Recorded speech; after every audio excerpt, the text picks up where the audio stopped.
Creating recombinant DNA is a fascinating journey into the world of genetic engineering.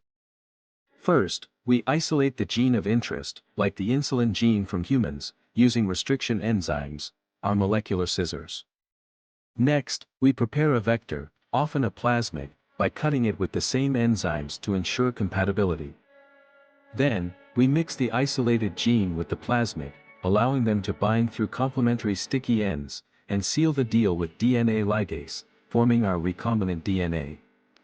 Now, it's time for transformation. We introduce this recombinant DNA into a host cell, typically bacteria, using methods like heat shock or electroporation to make the cell membrane permeable.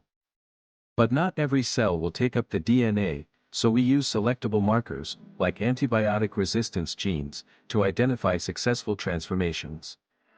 Once we have our transformed cells, they multiply, and the recombinant DNA replicates within them.